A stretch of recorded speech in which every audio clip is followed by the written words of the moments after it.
오늘 이 에스겔 33장의 말씀을 보면 에스겔을 파수꾼에 비유하며 하나님께서 말씀하시는 그 장면이 오늘 본문 속에 등장합니다.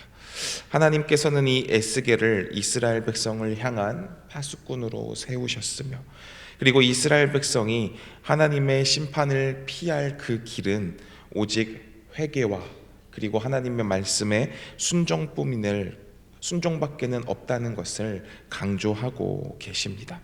그래서 오늘 본문 1절부터 9절까지의 말씀을 바라보면 하나님께서 이스라엘 백성을 위한 파수꾼으로 이 에스겔의 사명을 다시 한번 재차 강조하시는 그 장면이 나오게 됩니다.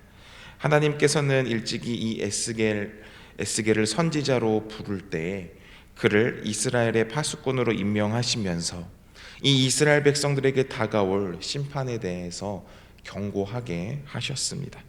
그리고 이제 예루살렘이 함락된 그 이후 하나님께서는 다시 한번 이 에스겔에게 파수꾼의 사명을 다시 한번 심어주고 계시는 겁니다.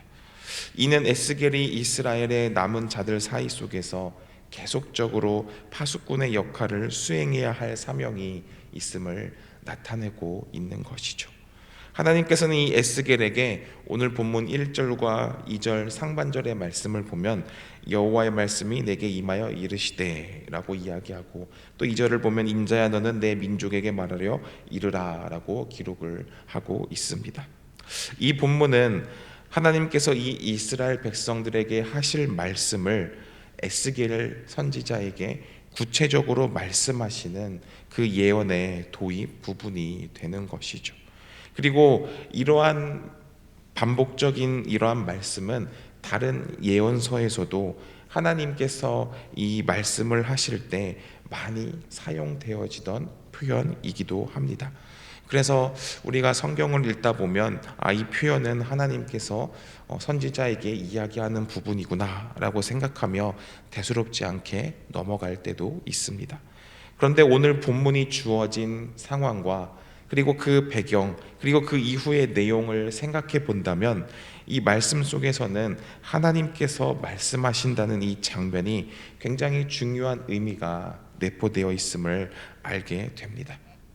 오늘 본문의 말씀이 주어지기 전 이전의 내용들을 살펴보면 어떤 내용들이 있습니까? 먼저는 이 범죄를 저지른 이스라엘 백성들이 멸망당하게 될 것이라는 그 예언을 하는 내용이 나오게 되죠. 그리고 실제 그 예언대로 이 이스라엘 백성들, 이 유다 백성들은 바벨론에 의해서 멸망을 당하게 됩니다. 그리고 예루살렘 성과 그리고 그곳의 성전들 모두 다 무너지게 되죠. 그리고 이후 이어지는 내용 중에 앞서 살펴본 이 32장까지의 말씀은 또 애굽이 멸망하는 그 내용을 담고 있습니다. 이 애굽이라는 나라가 이 이스라엘 백성, 유다 백성들에게 있어서 어떠한 나라였습니까? 이 애굽은 이 유다 백성들이, 이 이스라엘 백성들이 하나님을 대신해서 하나님보다 더 의지하는 그런 나라였습니다.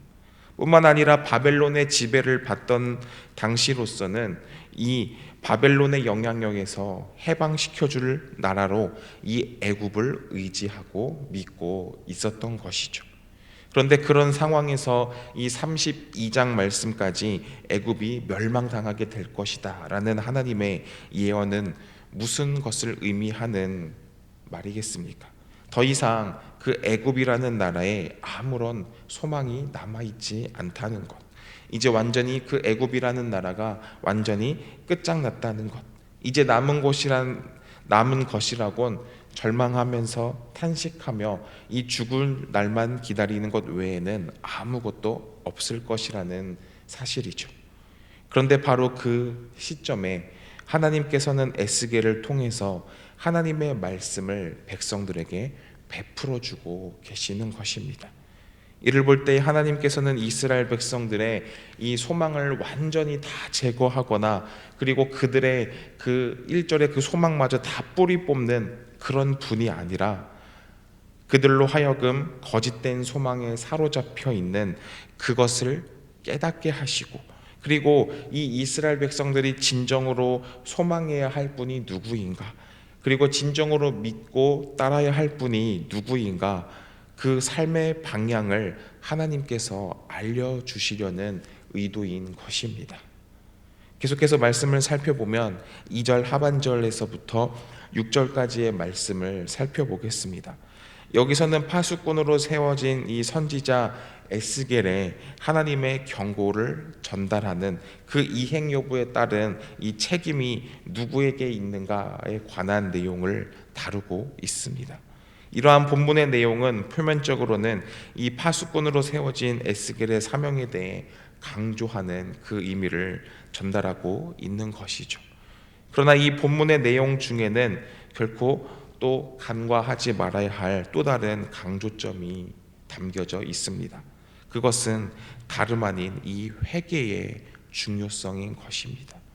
누군가가 죄를 저지르고 그리고 그로 인해서 마땅히 심판을 받는 것, 이것은 당연한 일이죠. 본문에서 하나님께서는 이스라엘 가운데 파수꾼을 세우셔서 그리고 그 파수꾼으로 하여금 이스라엘 백성들에게 하나님의 심판을 경고하게 하신 것은 이 백성들이 범죄하였다는 그 사실과 그리고 그로 인해서 하나님의 심판을 받을 수밖에 없다는 사실을 전제하고 있는 것입니다.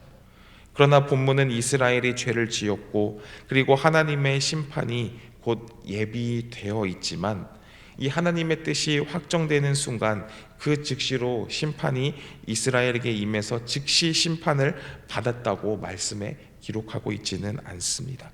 무슨 말입니까? 이러한 과정 속에는 또 하나의 과정이 이스라엘을 위해 준비되어지고 있는데 그것이 바로 하나님 심판에 대한 이 파수꾼의 경고인 것입니다. 이는 분명 마지막까지 이스라엘 백성들이 죄에서 돌이켜 이 멸망에 이르지 않기를 바라는 하나님의 사랑에서부터 비롯된 것이죠. 그런데 오늘 본문을 보면 이스라엘 백성들은 그들에게 주어진 이 마지막 구원의 기회, 이 파수꾼의 목소리를 듣고도 이에 귀를 기울이지 않습니다. 그리고 그로 인해서 멸망당할 수밖에 없음을 예언되어지고 있는 것이죠. 이 파수꾼의 경고를 듣고 깨달아서 돌이켰다면 이 이스라엘 백성들은 하나님의 용서와 그리고 회복을 경험했을 것입니다. 하지만 이 이스라엘 백성들은 이 마지막 기회조차 묵살해 버림으로써 돌이킬 수 없는 길을 가고 만 것이죠.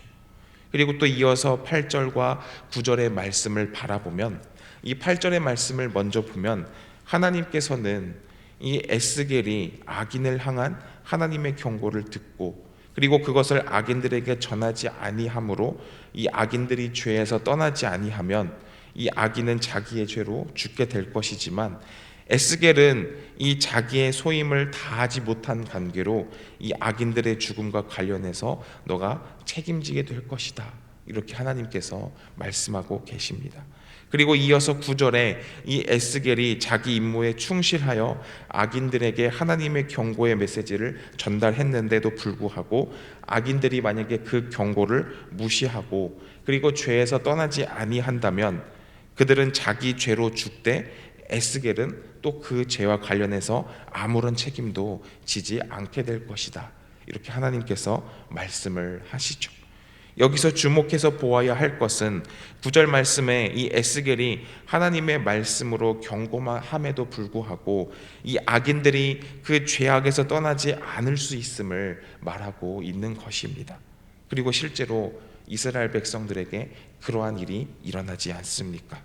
이 이스라엘 백성들은 에스겔 선지자의 거듭된 경고에 불구하고 이 죄악의 모습을 버리지 아니합니다.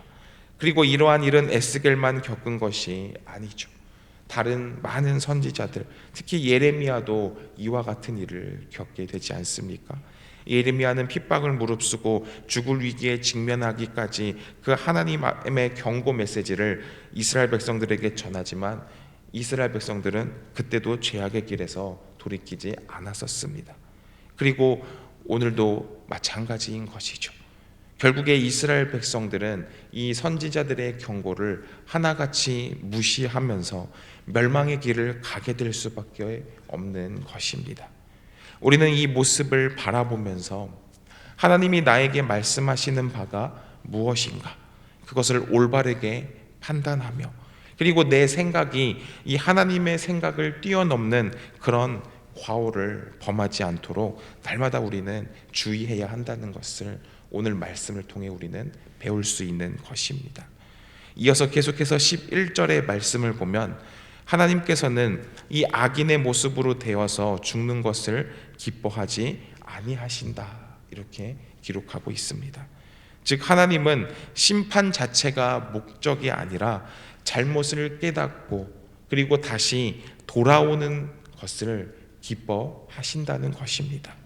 즉 하나님은 진노의 하나님이 아닌 죄인을 구원해 주시는 긍휼의 하나님, 은혜의 하나님이라는 그 메시지가 오늘 이 본문 속에 담겨져 있는 것이죠. 하지만 12절 말씀에 다시 한번 이렇게 이야기를 합니다. 과거에 의로운 삶을 살았을지라도 이후에 죄를 범하게 되면 그 사람은 반드시 죄값을 치르게 된다라는 것을 우리는 이 말씀을 통해 바라볼 수 있는 것이죠. 즉 아무리 의인이라 할지라도 스스로 그 교만에 빠지게 되면, 자만에 빠지게 되면 결국에는 죄인의 길로 빠질 수밖에 없다는 것입니다. 한때 의로운 사람이었다고 해서 그 의가 영원히 보장되는 것이 아니라 꾸준히 하나님 앞에서 경건과 그리고 순종의 길을 걸어야 한다는 것을 우리는 바라볼 수 있는 것입니다. 그리고 17절의 말씀을 보면 그래도 내 민족은 말하기를 주의 길이 바르지 아니하다 하는도다, 이렇게 기록을 하고 있습니다. 이것이 무슨 이야기입니까? 이 말씀은 이스라엘 백성들이 하나님의 이러한 방법이, 이러한 심판 방식이 오히려 불공평하다고 비난하고 있는 것이죠.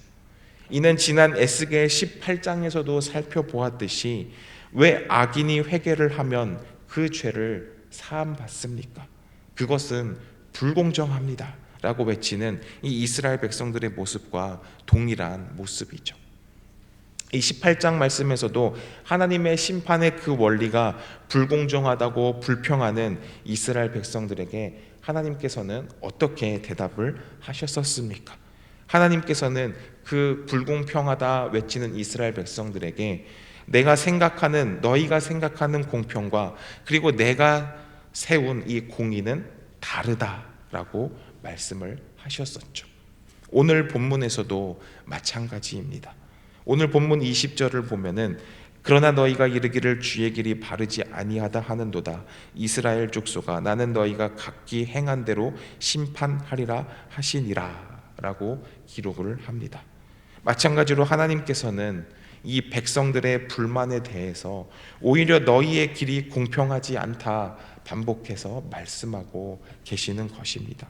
그리고 심판날에 각각 자신의 길대로 너희는 심판을 받을 것이다 라고 확고하게 말씀하고 계시는 것이죠. 이 진정한 공평과 그리고 정의는 인간의 관점이 아니라 하나님의 기준으로 이루어진다는 것을 우리는 기억해야 하는 것입니다. 이어서 21절의 말씀을 보면 마침내 이 예루살렘 성의 함락 소식이 에스겔에게 전해지는 그 이야기가 전해지게 됩니다. 이 예루살렘 성이 어떠한 성입니까?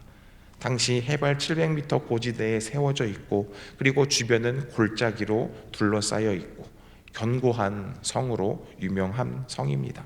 아무리 강력한 군대라 할지라도 쉽게 침략할 수 없는 곳이 이 예루살렘 성이죠. 그래서 과거 히스기야 왕 때는 이 아수르 제국이 이 산헤립 왕이 수십만 대군을 예루살렘을 포위했지만 결국에는 이 예루살렘 성을 함락하지 못했었습니다. 그리고 이 예루살렘 성 안에는 또한 하나님의 성전이 있죠. 따라서 이스라엘 백성들의 시각에 이 예루살렘 성, 우리가 살고 있는 이 예루살렘 성은 과거에도 그렇게 무너지지 않았기 때문에 지금도 쉽게 무너지지 않을 것이다. 하나님의 성전이 여기 있는데 왜 무너지겠냐라는 그러한 생각을 하고 있었던 것입니다. 하지만 하나님께서는 이 선지자들을 통해서 이 예루살렘 성에 거주하는 이스라엘 백성들이 회개하고 그리고 죄에서 돌이키지 아니하면 적들에 의해서 함락될 것이다 라고 거듭해서 경고했습니다. 하지만 그럼에도 불구하고 이 이스라엘 백성들은 이 하나님의 경고와 말씀을 믿지 않았던 것입니다. 오히려 이런 말을 전하는 선지자들을 핍박하고 그리고 그들을 박해하였던 것이죠. 그리고 결국에는 어떻게 되었습니까? 이 예루살렘 성은 하나님의 경고와 말씀대로 함락되고 말았습니다. 히스기야 왕 때 예루살렘 성이 함락되지 않았던 것이 이들이 싸움을 잘해서입니까? 아닙니다.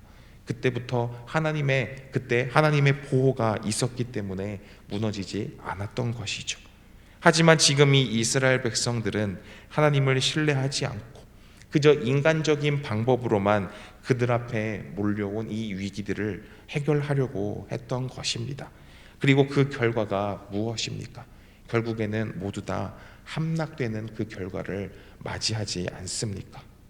또한 23절에서 26절까지의 말씀을 보면 이 바벨론의 공격으로 예루살렘 성이 함락된 이후 더 이상 우리는 성이 다 무너졌으니까 이제 더 이상 우리를 침공하지 않겠지라는 그 착각 속에 빠져 있는 이 남아있는 그 이스라엘 백성들을 향한 이 심판의 경고가 또 이어서 소개가 되어집니다. 이들의 모습을 보면 참 어리석지 않은가라는 생각을 하게 됩니다. 하지만 이러한 이스라엘 백성들의 모습을 살펴보면서 우리가 교훈 삼아야 할 것들이 있습니다. 우리는 하나님의 말씀을 이미 듣고 그리고 하나님의 말씀이 날마다 우리 삶 가운데 이루어지고 있음을 알면서도 그리고 언젠가는 또한 나의 소망이 내 삶 속에서 이루어질 것임을 알고 있으면서도 불구하고 우리는 계속해서 말씀에서 어긋난 삶, 말씀과 상관없는 그러한 삶을 살아가기 일쑤입니다. 그 모습이 바로 우리의 모습이라는 것이죠. 우리는 우리 삶 속에서 말씀만 열심히 듣는 것이 아니라 그 말씀을 듣고 그 말씀에 순종하는 모습이 필요합니다. 듣는 거에서 끝나는 것이 아니라 순종하는 모습이 필요하다는 것입니다. 이스라엘 백성들은 이 에스겔의 말을 듣기는 했지만 실천하며 살아가지는 않았습니다. 오늘날에도 매주 매일 드려지는 이 예배를 통해서 오늘 예배 속에 은혜가 있었네 라고 이야기하면서 실제로는 내 삶에 아무런 변화가 일어나지 않는다면 그것은 아무 소용이 없다는 것입니다. 믿음은 행동으로 드러나게 되고 그리고 진정한 회개도 구체적인 삶의 결단과 실천으로 나타나게 됩니다. 이 에스겔서의 말씀을 묵상하면서 그리고 선포되는 이 말씀에도 불구하고 변하지 않는 이 이스라엘 백성들의 모습을 바라보면서 나의 모습은 어떠한 모습인가 나를 되돌아볼 필요가 있다는 것이죠. 날마다 나의 모습을 점검해 보면서 지금 나의 이 영적 상태는 어떠한가 늘 하나님 앞에 물어보며 매일 말씀 앞에 나를 비춰보고 내가 회개할 점은 없는지 성찰하면서 하나님만을 신뢰하고 순종하는 삶을 우리는 살아가야 하는 것이죠. 오늘 이 에스겔 33장의 말씀을 통해서 우리는 하나님의 마음은 이 죄인의 멸망이 아니라 그 죄인이 회개하여서 다시금 회복을 얻는 것이 하나님의 말씀이고 하나님이 바라시는 점임을 우리는 분명히 배워갑니다. 죄로부터 돌이키면 살고 그리고 죄에 빠진 채로 머무는 사람은 망할 수밖에 없다는 그 명확한 원리도 우리는 오늘 이 말씀을 통해 깨닫게 되는 것입니다. 오늘 우리가 말씀을 대할 때 그냥 듣고 그 자리에서 끝나버리는 것이 아니라 우리의 삶 속에서 날마다 변화되어지고 그리고 하나님의 말씀에 순종하며 실제적으로 우리 삶의 변화를 이루어 나가는 모든 성도님들 되시기를 소망합니다. 그리고 우리가 그러한 삶을 살아갔을 때 하나님께서 더 큰 은혜와 더 큰 사랑을 베풀어 주실 것입니다. 말씀을 마무리하면서 우리가 이 에스겔서를 날마다 묵상하며 이 이스라엘 백성들을 바라보며 날마다 우리가 교훈 삼고 나는 하나님 앞에 순종하는 사람이 되어야겠다라고 더욱더 다짐하며, 그리고 또한 하나님께서 인도하시는 그 놀라운 기적과 놀라운 사랑을 날마다 체험하는 모든 성도님들 되시기를 소망합니다. 기도하겠습니다. 하나님 아버지, 우리 이 시간 에스겔서의 말씀을 묵상하면서 우리가 날마다 나의 모습을 다시 한번 되돌아봅니다. 우리의 모습 속에 이 이스라엘 백성들처럼 어리석은 모습이 있는지는 않는지요. 우리 안에 그러한 모습이 있다면 오늘 이 시간 주님 앞에 다 내려놓고 오직 주님만 바라보며 살아가는 우리가 되게 하여 주시옵소서. 날마다 주님께서 우리의 삶을 인도하시고 놀라운 사랑을 베풀어 주시는데 우리가 그것을 바라보지 못하고 계속해서 세상의 것을 바라보며 살아갑니다. 우리의 이 잘못된 모습을 이 시간 주님 앞에 모두 다 내려놓습니다. 우리가 오직 주님만 바라보며 주님만을 향해 살아가기를 다짐합니다. 우리가 주님 앞에 나아와서 오직 주님을 향해 걸어가는 그리스도인의 삶을 살아가게 하여 주시옵소서. 감사드리며 예수 그리스도 이름으로 기도합니다. 아멘.